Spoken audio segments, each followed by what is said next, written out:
thing we're going to look at today is modeling and optimization.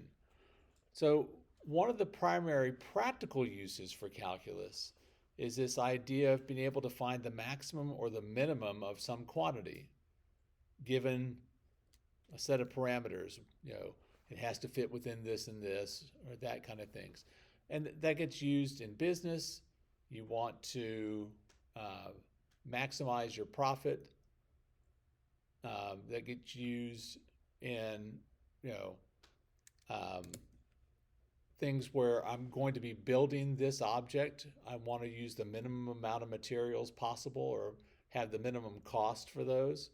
All those kinds of things we call them optimization problems. Most people just call them max-min problems. Okay. So here's the basic strategy that you have followed to do this. First of all, you have to write the mathematical model.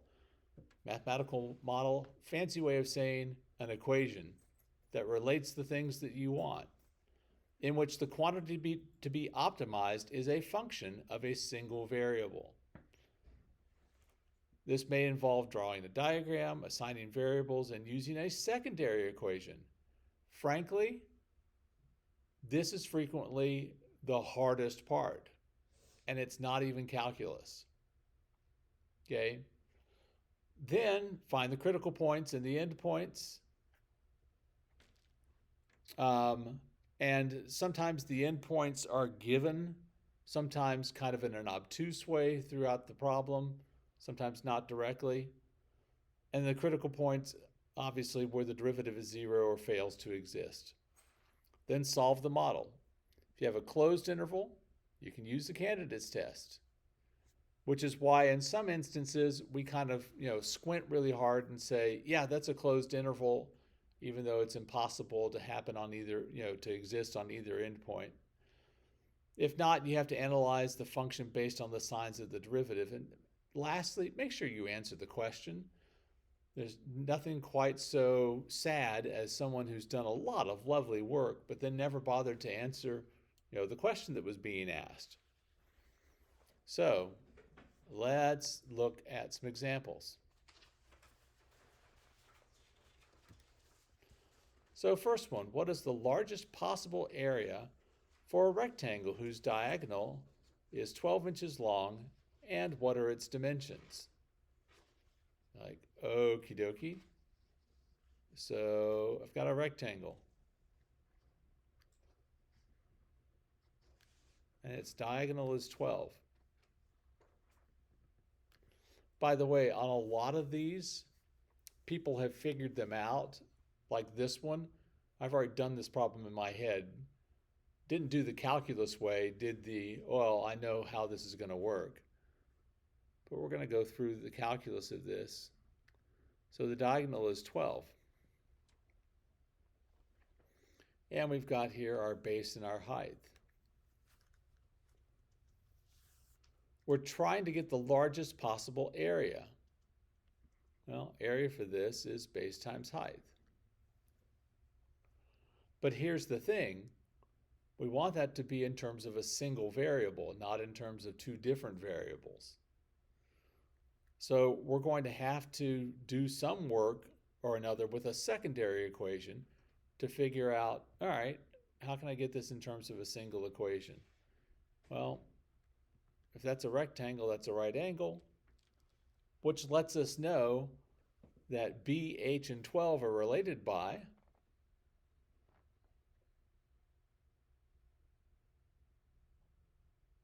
B squared plus H squared equals to 12 squared. Yeah, the Pythagorean theorem.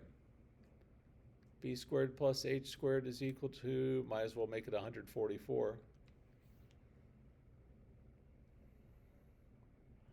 So then we're going to solve this for either B or H. Sometimes there's, one that's better than the other. On this one, they're both going to be a little ugly, so it doesn't really matter. I'm going to say B is the square root of 144 minus H squared.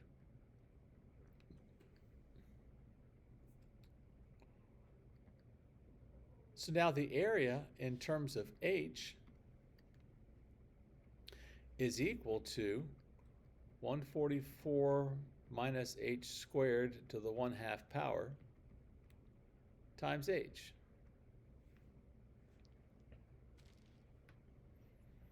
Whatever you do, don't succumb to the temptation to try to distribute the 1/2 power.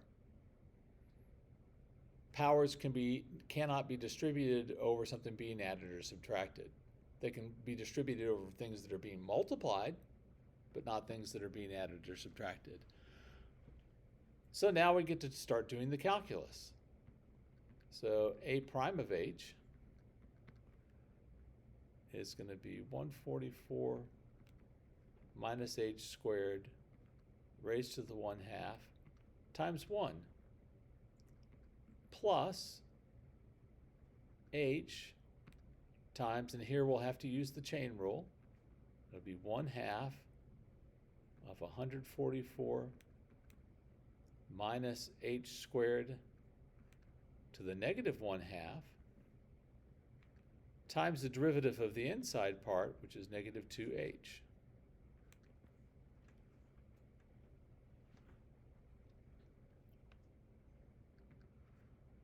So that's going to be 144 minus h squared raised to the 1/2.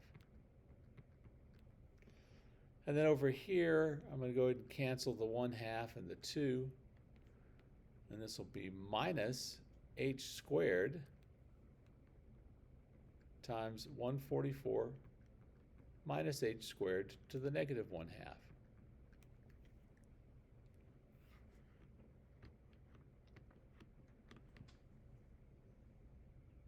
Before I go on, one thing that I didn't do that I should have from the very start is, as soon as I get this into terms of a single variable, I should look at the domain of the input variable.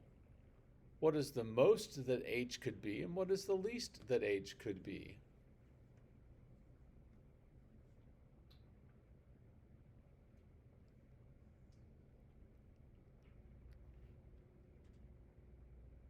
Less than 12.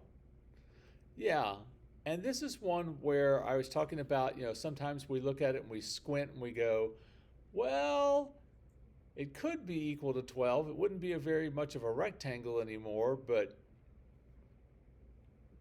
I'd rather have a closed interval. And it's got to be greater than or equal to what? 0. Someday I'm going to have a long talk with someone who's smarter than me to give me a better way than saying we kind of go, yeah, it's not really a rectangle anymore. It's just a rectangle with an area of 0. There's got to be a better way of saying that. All right, so it's between 0 and 12. So now I want to set this derivative equal to 0. And I need to somehow be able to solve this thing. In order to help me out with that, I look at when you're factoring. Like, let's say you had x cubed plus 4x squared. What is it that you can factor out of both of those? X squared, right. We can factor out the least power, right? We're going to do the same thing here. We have a 144 minus h squared to the positive 1/2 and a 144 minus h squared to the negative 1/2. We're going to factor out the negative 1/2.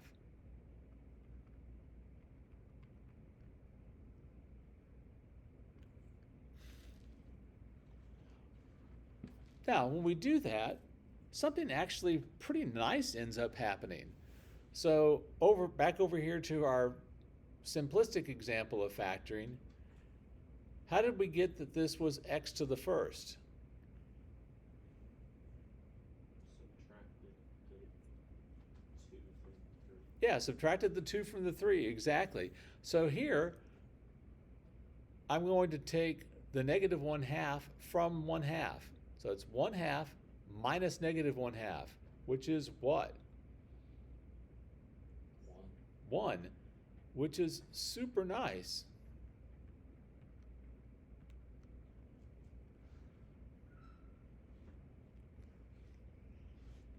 And when I factor the 144 minus h squared to the negative 1/2 out of this second term, all I'm left with is the negative h squared.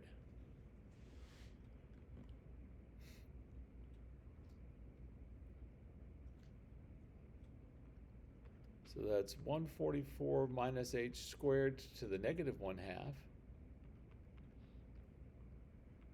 times 144 minus 2h squared.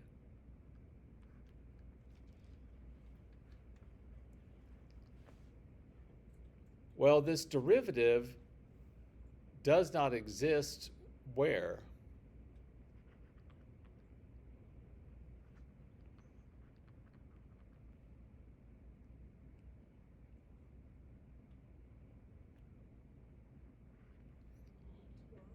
Yeah, at h is 12.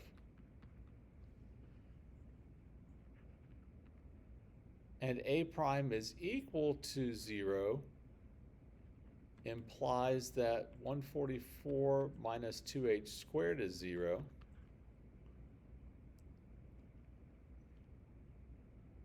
So adding that over, dividing by 2, we get h squared is 72. So h is the square root of 72, which is 6 square roots of 2.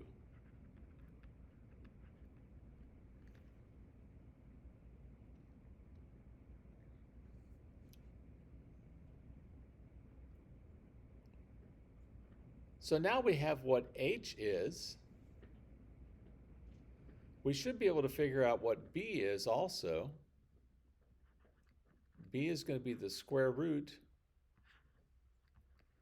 of 144 minus h squared, which was 72. So b is also 6 square roots of 2.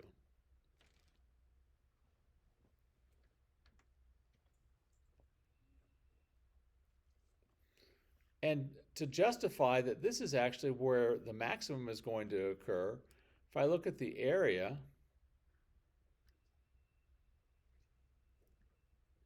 hang on a second, area in terms of h,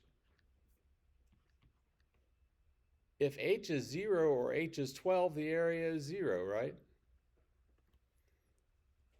And if h is 6 square root of 2, they're both 6 square roots of 2. 6 square roots of 2 times 6 square roots of 2 is 36 times 2 is 72.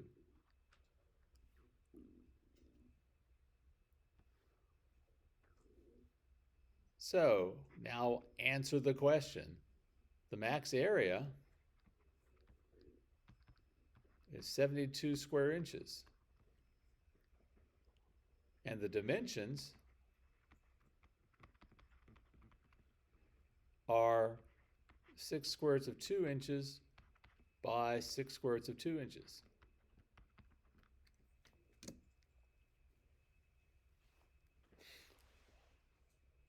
Which, if you think about it for just a minute, makes a lot of sense. This should be a square, right? To get the maximum area, you don't want a really long, thin rectangle or a narrow, really tall rectangle to get the most area. You want a square. And that's what I was saying earlier, where I was like, I've already done this in my head, because I was like, it's got to be a square. Which is why you won't see this question on the AP exam, because, well, a lot of people know that it has to be a square, and so you can answer the question without doing any calculus at all. Let's do one where you do have to know some calculus. It's not something you can immediately just reason out in your head. A rectangle is to be inscribed under one arch of the sine curve. What is the largest area the rectangle can have? Okay, so I'm going to do the first arch of the sine curve, which just goes from 0 to pi.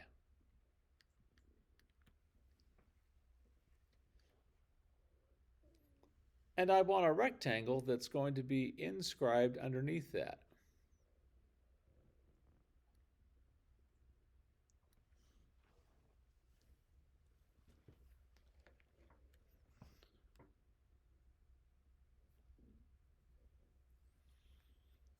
Now, since I just sort of randomly picked a spot, I'm going to call that x. That's a variable. It's going to change throughout the problem. So the area of any rectangle is base times height. But we want that in terms of a single variable. Well, if this entire distance from here to here is pi, and this distance is x, by symmetry, what's this distance right here? Also x. So what's the base equal to in terms of x? Exactly right, pi minus 2x.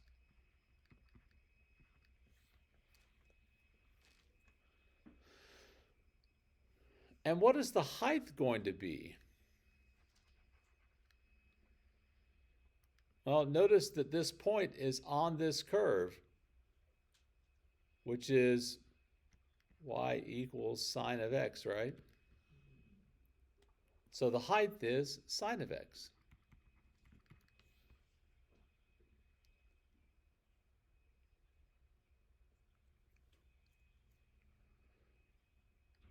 And at this point, we should think about the domain here. So, well, x definitely needs to be a non-negative number. So I'll go 0 is less than or equal to x.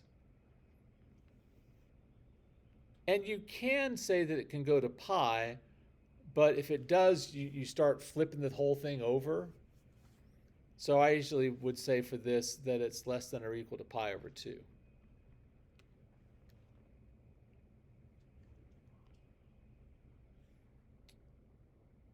So that's a of x. I've got it in terms of a single variable now. So a prime of x is going to be pi minus 2x times cosine x plus sine of x times negative 2.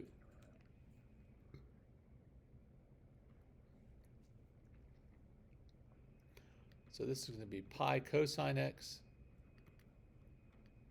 minus 2x cosine x minus 2 sine of x.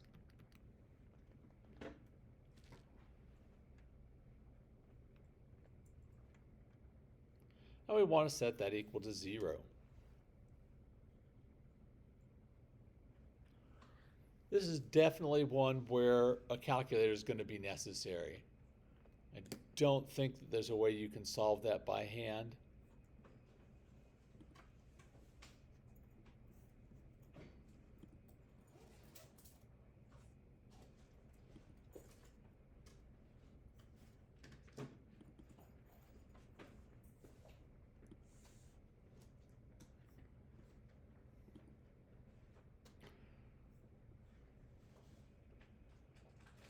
So we've got pi cosine of x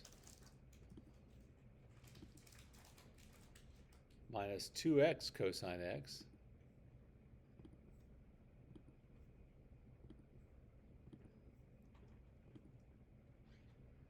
minus 2 sine x.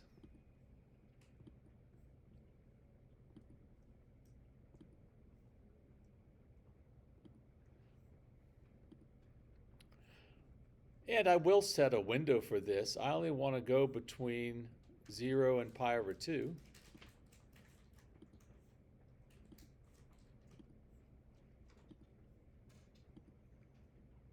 Uh-oh. What did I do? No, I didn't hit the pi, apparently.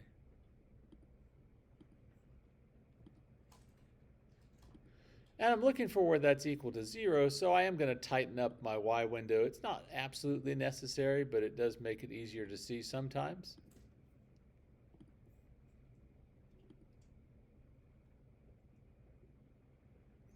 Dun, dun, dun, da, dee, dun, bum, ba, da. Does make it pretty clear where it's hitting that. There's only one 0.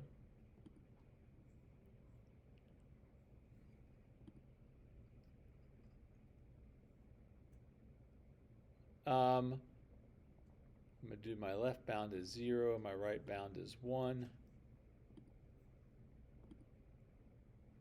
And I'm going to guess 0.723. See if I'm anywhere close. Ooh, 0.710. Not bad.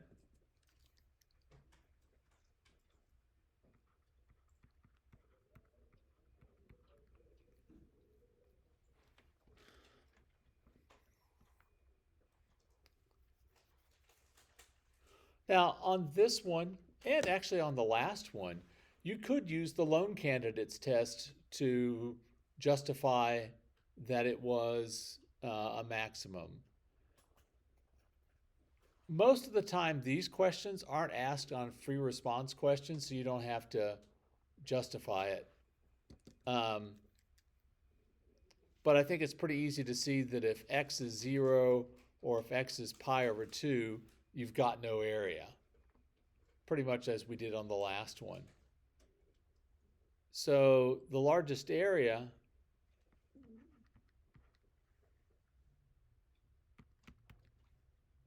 of 0.710 yada yada yada equals, so I'm going to put that into my calculator. So I'll quit out of this and do pi minus 2x. Oops, wrong one. Keep hitting the wrong one. Pi minus 2x, because it still has that x value in its head, times the sine of x. And it's 1.122.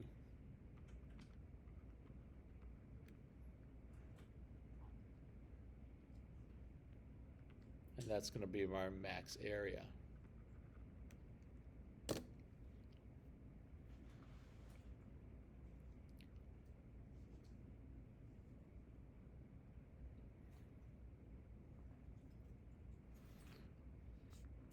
Okay, questions about that?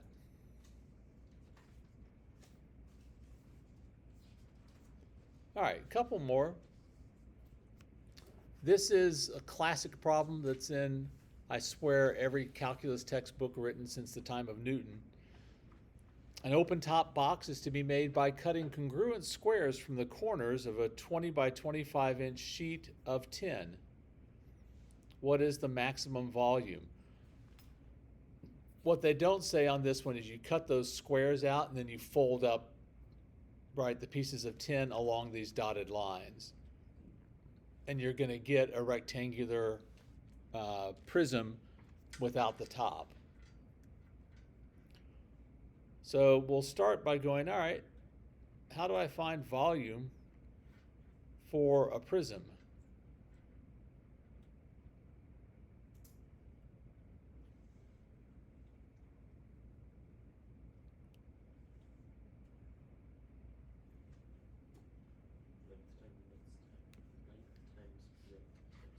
Yeah, length times width times height. But I'd like to get that all in terms of a single variable. All right, well, we're going to cut squares out of these. So let's call this part that we're going to cut out x. And I'm not going to bother putting them in every place, but you get the idea. So what is the length of the three-dimensional figure going to be in terms of x? 25 minus 2. Exactly right. So that's my length.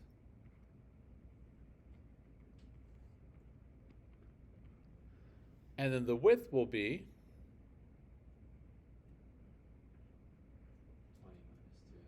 20 minus 2x.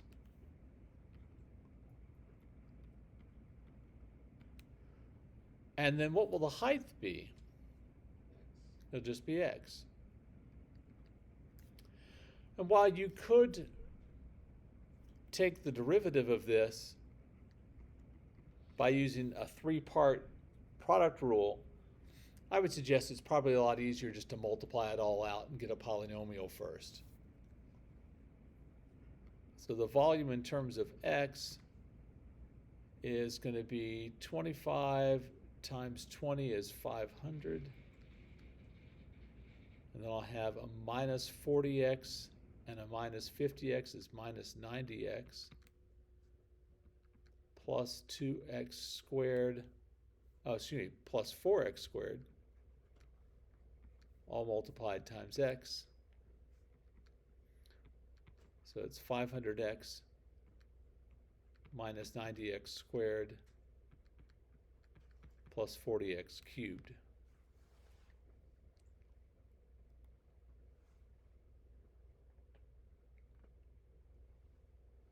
And again, I've got this all in terms of x now, so I'd like to talk about, what's the most I could cut out? Well, if you cut this part out, again, we like I said, we kind of squint at some of these, or you can use if you have to justify it, you can use the lone candidate test, but the most you could cut out would be 10, right? Now, would you have much of a box then? No. But the least you could cut out would be 0. Again, not much of a box. So now we'll take our derivative. So it'd be 500 minus 180x plus 12x squared. And we want to set that equal to 0.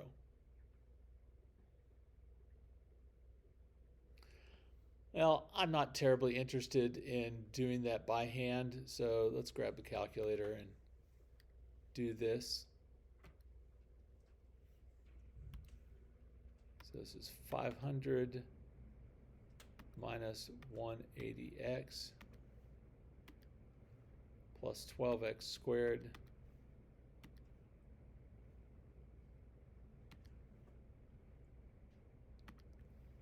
and for my window, I'll go from 0 to 10.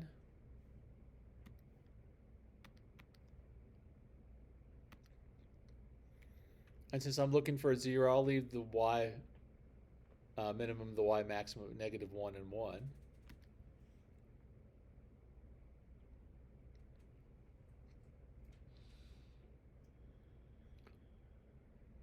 And on ones like this, sometimes you stare at them for a minute, you're like, is it really done? Remember that on the TI, it'll have this little dots up here that are going while it's graphing.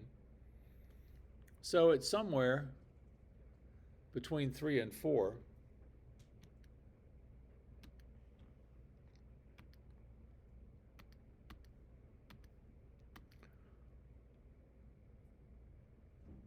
I'm going to guess 3.7. 3.681. Not bad.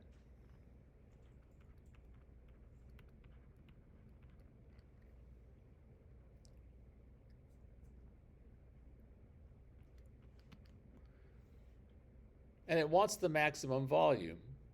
Okay. So the maximum volume is going to be equal to, just to save myself from having to write all this down, I'm going to call this capital A so that I don't have to write it over and over and over again. So we'll have 25 minus 2A times 20 minus 2A times A.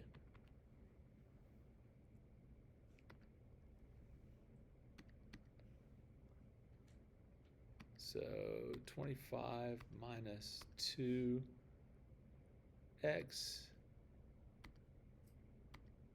times 20 minus 2x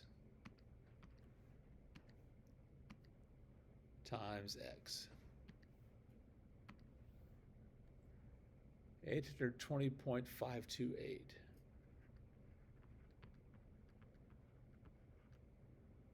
And that was in inches, so that would be cubic inches.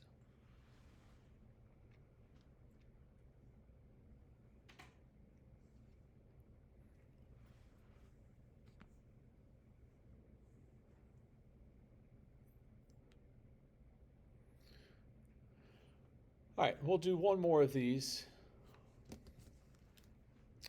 Here we want to find the dimensions of the cylindrical can holding 1 liter that uses the least material.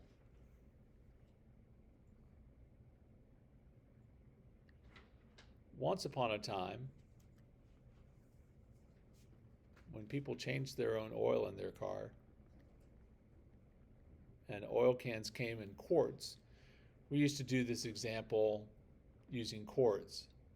It's ugly because of the conversions that you have to do, but the interesting that it turned out is that the cylinders that you bought your oil in, it's not even sold in cylindrical cans anymore, was almost exactly the size that you would calculate it from. Some engineer took the time to figure out, all right, what can would cost us the least to be able to make for the oil. Since then, they've changed it, and now they're actually part of the problem with the cylindrical cans is when you put a whole bunch of them in a box, there's a lot of wasted space. So now they have them to where they're closer to a rectangular solid so that there's almost no wasted space in the box. There are other considerations. Anyway, so 1 liter.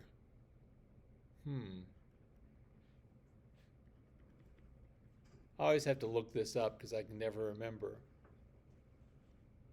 That's not even an approx. It's equal to exactly. Is it 1,000 cubic centimeters?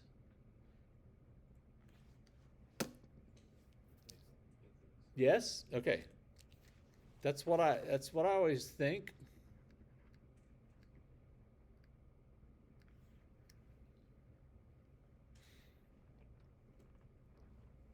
All right. So the materials that we're going to use for this, I'll call it M. We've got a top and a bottom, and we've got the sides. Again, lots of good geometry stuff here. So we're going to have 2 of these circles, each of which have a radius of r. So it's going to be 2 pi r squared. Plus, we've got this lateral surface, right? Anybody remember how to find the lateral area of a cylinder? 2 pi r times the height. Yes, indeed. 2 pi r times the height. It's 2 pi r because that's the circumference of the circle, and then times the height because if you open up the can and lay that out flat, it's going to be a rectangle whose base is 2 pi r and whose height is equal to the height of the can. So this is our equation, and we want to minimize this. But we need to get it in terms of a single variable first. Well, our secondary equation on this one is going to be that the volume is 1,000 cubic centimeters. And the volume is also pi r squared times the height. The area of the base times the height. So we can either solve this for r or we can solve it for h. Since there's only one h in my equation, I'm going to solve this for h. I don't know that that's the best thing, but that's my first instinct. So I'll have 1,000 over pi r squared is equal to h. So the amount of material in terms of the radius will be 2 pi r squared plus 2 pi r times 1,000 over pi r squared.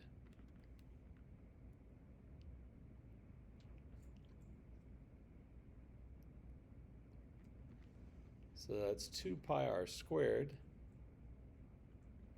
plus, let's see, the pi's are going to cancel. I'm going to have, what, 2,000 over r?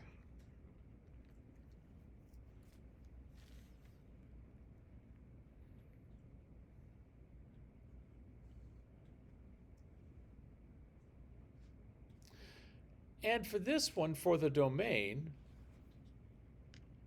r has got to be, well, it can't be negative. But if you think about it, if the r was gigantic, if the height was minuscule enough, could we still make it work?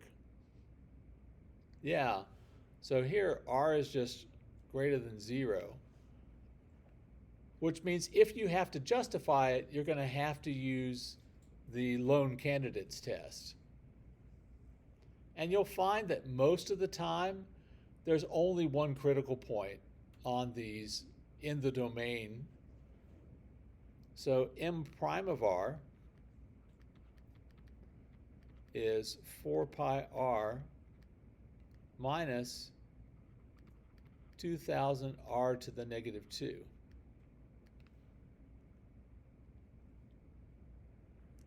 And we want to set that equal to 0. So that'll be 4 pi r is equal to 2,000 over r squared. Multiply both sides by r squared and divide both sides by 4 pi. And we get that r cubed is equal to, what is that going to be? 500 over pi?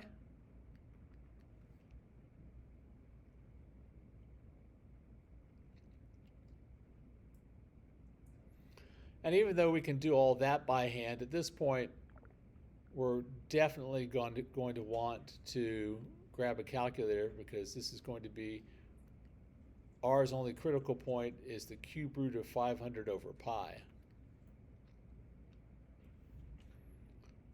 And I haven't the slightest idea how much that is.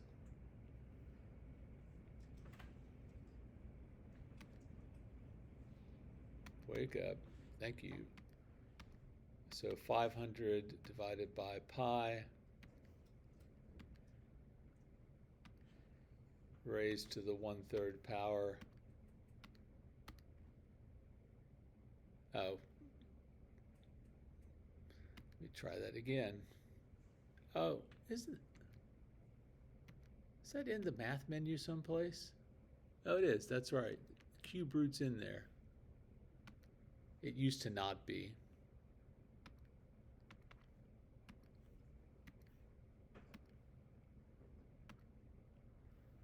$5.419.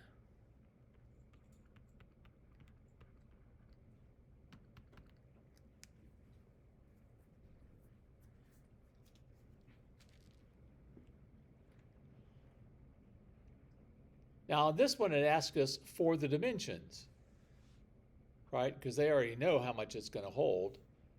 So 5.419 centimeters. And then h is going to be whatever 1,000 divided by pi r squared is. So 1,000 divided by pi times that last answer squared.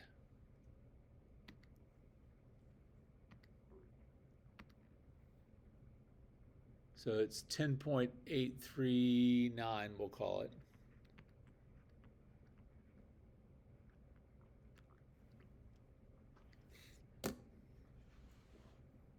The interesting thing about this is, look at the radius and look at the height.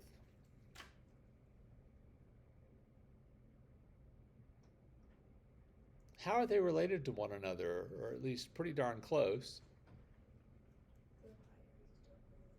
Yeah, the height is double the radius. So what's happening here is the diameter is equal to the height.